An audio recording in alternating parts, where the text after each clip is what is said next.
Assalamualaikum warahmatullahi wabarakatuh. Waalaikumsalam warahmatullahi wabarakatuh. Hai Sobat Aqaba, Let's talk about Ramadan. Alhamdulillahirabbil alamin. Assalatu wassalamu ala asyrafil anbiya'i wal mursalin wa ala alihi wa sahbihi ajma'in. Amma ba'du. Halo Sobat Aqaba semuanya. Gimana nih puasanya? Lancar kan? Belum ada yang bolong-bolong kan? Kalau Tafia? Insyaallah masih lanjut. Kalau aku, insyaallah masih lanjut juga. Tafia, kali ini kita berdua kedapatan materi yang menarik nih. Wah, apa itu? Nah, materi apa ya kira-kira? Materi puasa dan perbedaan. Emang mereka bisa sinkron gitu ya? Puasa dan perbedaan. Menurut lo bisa sinkron nggak? Tuh bisa-bisa aja sih. Bisa-bisa aja ya? Tapi kalau kita ngomong berdua sendiri ini kayaknya nggak afdol. Iya, kayak kurang ini. Benar-benar banget, karena kita bakal mendatangkan narasumber guru dari SMA Islam Al-Azhar 15 Semarang di bidang tahfidz. Masya Allah. Masya Allah. Kamu tahu nggak Tafia orangnya? Aduh, tahu dong. Setiap hari ketemu terus kok. Wah, gila, setiap hari ketemu. Kalau aku enggak sih. Ya udah, tanpa lama-lama langsung aja kita sambut Pak Baihaqi. Assalamualaikum Pak. Waalaikumsalam warahmatullahi wabarakatuh. Pak Bay, gimana kabarnya? Alhamdulillah masih puasa. Alhamdulillah. Jangan sampai bolong ya Pak. Doakan saja semoga kuat sampai nanti Lebaran itu ya. Amin.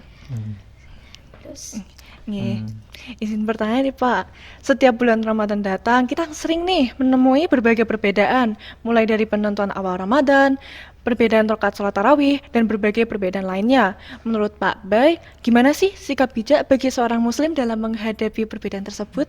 Nah, kalau yang namanya perbedaan itu pasti ya. Bahkan semua anak itu meskipun dia kembar pasti memiliki satu sisi perbedaan ya. Kayak teman-teman kalian itu ada itu anak kembar tapi ternyata beda sikap. Bahkan yang identik kembar saja wajahnya kembar ternyata ada satu titik perbedaan, entah itu tai lalat, entah itu hidung pesek dan bangir ya gitu kan. Nah, kalau dalam berpuasa menentukan awal puasa beda, ya tidak masalah selagi masih ada dasarnya gitu ya. Ada yang berdasar hisab, ada yang berdasar ru'yat kan. Ya semuanya punya dasar yang kuat, ya tidak masalah juga. Nah, terus selaku kita sebagai rakyat kan, sebagai rakyat dan sebagai umat, kita ngikut yang mana nih? Ngikut pimpinan dong, kan? Pimpinan kita siapa? Kalau dalam kasus ini berarti kita mengikut pemerintah. Gitu. Seperti halnya dalam Quran surat An-Nisa ayat 59 kalau nggak salah. Ya ayyuhalladzina amanu athi'ullaha wa athi'ur rasula wa ulil amri minkum, kan? Artinya apa Pak? Hei orang-orang yang beriman, taatlah pada Allah, pada Rasulnya dan ulil amri atau pimpinan kalian. Nah, kalau pemerintah sudah mencetuskan, oh besok puasa nih, ya udah kita puasa, kan? Kalau pemerintah mencetuskan, oh lebarannya tanggal sekian, ya udah kita lebaran. Lebarannya ditunda, kan? Pernah enggak kalian menangis lebaran ditunda? Pernah sih Pak, saya ngerasanya kayak aduh harus puasa sehari lagi. Kayak gitu kan, wah kok jadi lama ya. Kita ngikut aja kan, karena pemerintah kita yang alhamdulillahnya ini mayoritas juga kan sudah muslim dan tentunya mereka sudah punya keilmuan tersendiri untuk menentukan mundur dan tidaknya lebaran. Jadi ya selaku umat, selaku rakyat kita sami'na wa ata'na saja. Tapi Pak, bulan Ramadan itu kan bulan yang mulia dan istimewa nih bagi umat muslim, bener kan? Nah, aktivitas apa aja sih Pak yang dapat kita jadikan bahan pijakan untuk meraih kemuliaan di bulan Ramadan?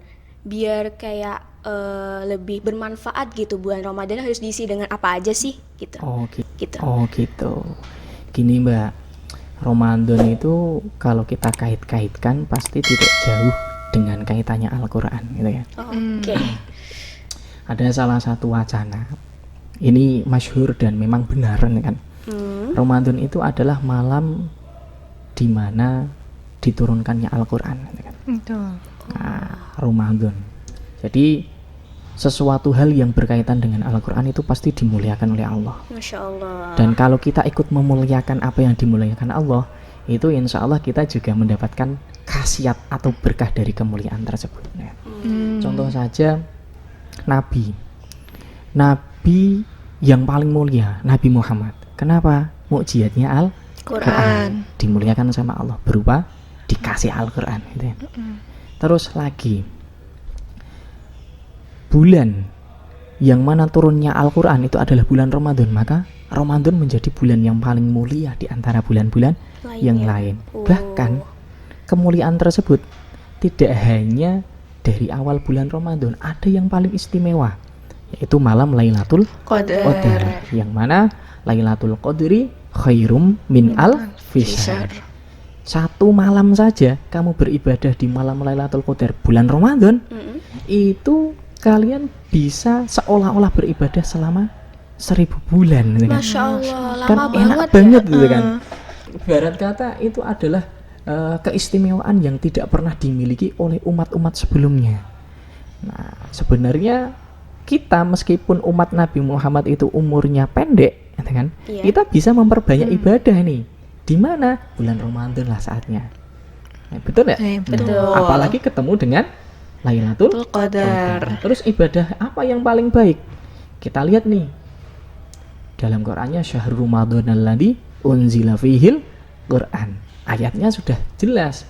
Bulan Ramadan itu bulan diturunkannya Al-Qur'an. Berarti ibadah yang paling mulia di bulan Ramadan ini selain melakukan ibadah wajib, berupa apa kalau wajib? Sholat, terus puasa. Itu kan ibadah wajibnya. Apa selingannya? Yaitu memperbanyak diri dengan Al-Quran. Boleh jadi tadarusan, atau paling enggaknya mendengar orang tadarusan. Kan enak itu kan. Apalagi kita ngantuk nih, puasa-puasa kan wajar ya. Lemes, ngantuk kan wajar ya. Kita ngantuk, kita mendengarkan lantunan Al-Quran orang yang sedang tadarusan. Oh, no problem, tidak masalah. Jangan malah lantunan Al-Quran tersebut menjadi gangguan buat kita, kan tidak baik kan. Tapi ya harus tahu diri juga mereka yang suka tadarus, jangan terlalu memaksakan diri untuk tadarus. Takutnya ntar aus ya ntar ya Pak. Ya kalau haus dan tidaknya tergantung kulino kalau saya bilang ya. Maksudnya dalam arti tidak boleh memaksakan diri itu begini, seolah-olah kamu itu tadarus paling nikmat sendiri sehingga memperkeras suara kamu, dan bahkan suara itu bisa mengganggu temanmu atau saudara kamu yang sedang istirahat. Kan kita tidak tahu aktivitas orang itu sebelum dia istirahat itu kan ngapain, kan nggak tahu. Khusnudzon kita kan dia habis ibadah, habis tadarus sendiri, pengen istirahat, kan nggak boleh kita ganggu gitu. Gimana sih pandangannya Pak Bay tentang aktivitas yang sangat padat di bulan Ramadan? Dan apa harapan dan tujuan diperintahkannya berpuasa bagi seorang muslim? Nah, gini ya Mbak ya. Kalau berkaitan itu, yang namanya ibadah, Pak Bay klasifikasikan menjadi beberapa. Satu, yang jelas ibadah itu hablum minallah. Ya, tujuan kita ibadah itu hanya interaksi kita dengan Allah, menunjukkan bahwa kita itu seorang hamba, seorang manusia yang wajib menyembah Allah sehingga kita melakukan ibadah, apapun bentuk ibadahnya.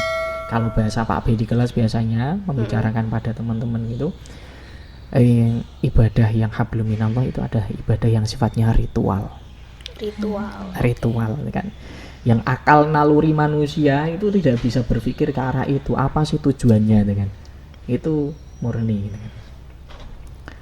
Nah, terus yang kedua ada ibadah yang sejatinya hablum minallah tapi melalui perantara manusia. Apa tuh Pak? Sedekah. Kayak gitu kan? Jadi kan namanya hablum minannas, hubungan manusia dengan manusia. Tapi niatan kita bukan misalkan Pak B sedekah sama si A, berarti Pak B mengharapkan balasan sedekahnya si A. Itu nggak boleh. Itu berarti kan sedekah kita berpamrih. Namanya bukan ibadah nanti kalau kayak gitu. Balas-balasan itu. Aku sudah memberi kamu sekian juta, maka kamu harus membalasnya memberiku sekian juta. Jatuhnya kayak utang ya. Nah, kayak gitu kan nggak enak kan? Iya. Makanya ini bisa dikategorikan ibadah atas dasar atau atas landasan apa yang kita kasihkan, apa yang kita berikan kepada orang lain itu tadi berdasar sama lillahi ta'ala, Allah subhanahu wa ta'ala. Kalau misalkan kayak Pak Abi ngajar kalian kayak gitu, nah itu kan transaksional tuh. Iya. Pak Abi mentransfer pengetahuan yang sudah Pak Abi berikan kepada kalian. Ini kalau dasarnya hanya transfer itu saja, jatuhnya kayak ibadah transaksi jual beli malah. Timbal balik kan? gitu Pak. Nah, ini harus ada dasar atau landasan bahwa Pak Abi memberikan itu semata-mata karena Allah Ta'ala, supaya apa? Kalian yang belum tahu bisa menjadi tahu, bisa semakin mendekatkan diri kepada Allah Ta'ala lewat jalur pengetahuan itu tadi.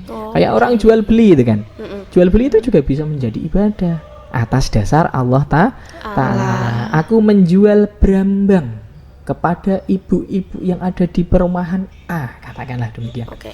Kalau landasan kita itu, wah biar ibu tadi bisa masak, masakannya enak, anaknya seneng, keluarganya seneng, nanti bisa mendongkrak semangat untuk ibadah. Jadi pahala itu jadi ibadah. Kesannya kan kayak, wah aktivitas biasa aja, oh ternyata penuh dengan ganjaran ibadah. Oke. Tapi Pak, biasanya tuh ada fenomena unik nih di bulan Ramadan. Kan biasanya ada masjid dan musola yang di awal Ramadan nih rame banget. Kayak rame dengan umat-umat muslim yang datang ke masjid buat sholat maghrib mungkin, atau sholat isya, sholat lupa itu, terawih ya, sholat terawih. Tapi pas di pertengahan Ramadan nih jadi mulai ini sepi, mendekati lebaran juga malah tambah sepi gitu. Nah Pak, gimana cara mensikapi hal tersebut nih?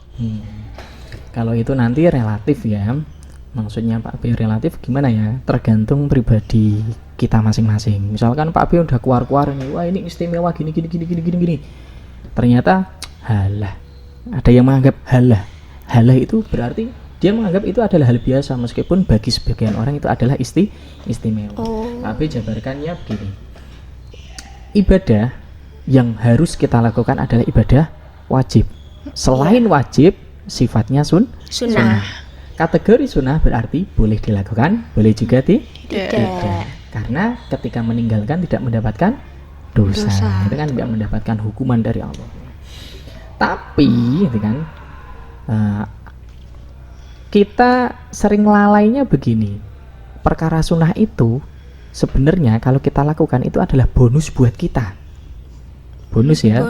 Pak Bay bilangnya bonus. Kenapa begini ini kan? Kayak kamu sekolah.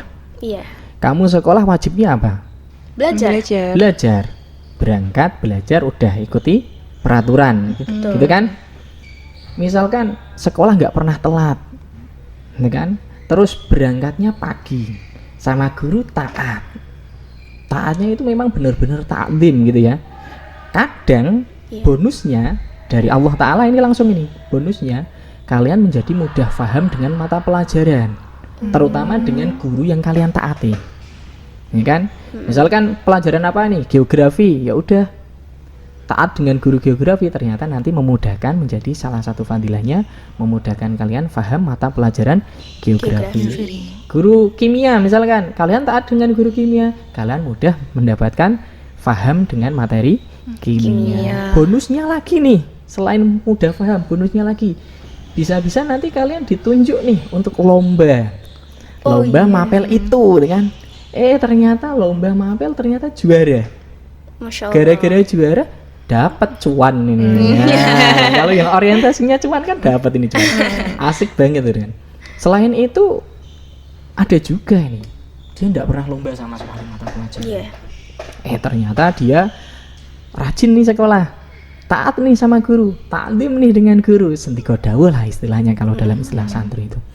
Nah, terus ketika dia lulus dari sekolah, ternyata dia keterima beasiswa, kuliah gratis, terus sekarang mendapatkan jatah bulanan dari sekolah, entah beasiswa apa yang dia terima kan. Kenapa Pak B bisa bilang seperti ini? Karena ini salah satu muridnya Pak B ini ada yang demikian keren itu banget tadi tuh. ya kan. Ya alhamdulillahnya juga dia juga salah satu penghafal Al-Qur'an dan sudah selesai 30 juz. Masya Allah. Bonusnya sama Allah itu dikasih itu tadi, kuliah nggak usah biaya, tiap bulan dapat kiriman transferan dari negara kayak gitu. Nah, sampai lulus nggak perlu mengeluarkan biaya sepeser pun kan. Itu bonusnya. Nah, sama halnya kalian ibadah nih kan, di bulan Ramadan wajibnya apa tadi? Sholat sama puasa. Ibadah yang lain sifatnya sunnah. Cuman kalau kata para alim ulama, ibadah yang terbaik adalah istiqomah. Istiqomah tentang hal Istiqomah apa? itu apa dengan? Istiqomah itu continue atau berkelanjutan terus menerus. Misalkan kamu ini niatan ini sholat tarawih, udah sholat tarawih aja, ibadah malamku di bulan Ramadan itu sholat tarawih aja, istiqomah aja nih kan. Dari malam pertama sampai malam terakhir tetap tarawih terus, istiqomah. Insya Allah juga nilainya tidak kalah berharga dengan ibadah-ibadah yang sifatnya kondisional gitu kan. Apa insidental kayak gitu. Wah, aku pengen ngejar Lailatul Qadar nih gitu kan. Dia pengen ngejar Lailatul Qadar, melekan setiap malam ganjil. Sama Allah ternyata Lailatul Qadarnya diturunkan di malam genap. Nah, gimana gitu kan? Ya kan kalah dengan mereka yang istiqomah setiap malam sholat tarawih aja lah, niatan lillahi ta'ala, malah dapat fadilahnya dari Lailatul Qadar. Kan kita nggak tahu nih Lailatul Qadar itu disembunyikan sama Allah turunnya tanggal berapa. Kalau seumpama kok tidak disembunyikan, manusia seluruh dunia pasti akan istilahnya mengikuti ibadah setiap malam turunnya Lailatul Qadar. Karena fadilahnya itu tadi, Lailatul Qadri khairum min alfi syahr. Nah, itu kan luar biasa sekali itu. Itu. Oke. Boleh dong Pak, bagi tipsnya gimana ya agar puasa yang kita laksanain benar-benar mewarnai pola ibadah maupun muamalah kita selepas berakhirnya bulan Ramadan. Nah, kalau ini tipsnya singkat saja nih kan. Pak Bay juga pengen menerapkan itu. Jadi kita sama-sama melaksanakan tips ini. Artinya kita beri skala. Sebelumnya ini kita Ramadan ngapain sih dalam Ramadan ini?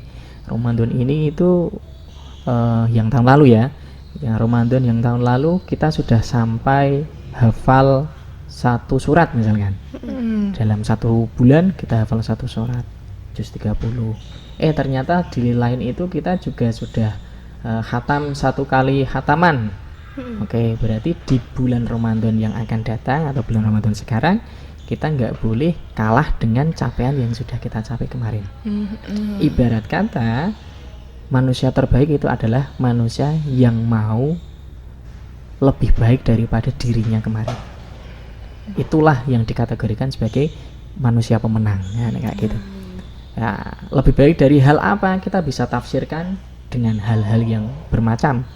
Misalkan lebih baik dari perilaku, lebih baik dari segi ibadah, atau mungkin bisa kita tingkatkan lebih baik dari segi capaian ekonomi, itu kan itu bisa. Nah, yang penting ikhtiar kita, jangan sampai kita menjadi pribadi yang lebih buruk daripada hari kemarin. Kalau Ramadan kemarin bisa, kenapa sekarang tidak? Gitu. Oke, Pak. Nah, Bapak kira-kira kesimpulan apa nih yang ingin disampaikan kepada Sobat Al-Kabah yang lagi nonton? Kesimpulan yang gimana nih maksudnya? Ada banyak yang kita bahas ini tadi ya. Sepatah dua kata aja, Pak, gitu. Ya, intinya baik Ramadan kemarin maupun Ramadan sekarang, perbedaan itu pasti ada, ya kan? Jangan menjadikan perbedaan itu sebagai sesuatu hal yang menghambat kita, tapi jadikanlah perbedaan itu sebagai penyemangat kita bahwa kodrat manusia itu tidak ada yang sama, yang sama, hanya niatan kita tertuju pada Allah Subhanahu wa taala. Masya Allah, gitu. Masya Allah ya Tafia, Masya kita Allah. bisa sharing-sharing sama Pak Baihaqi di sini.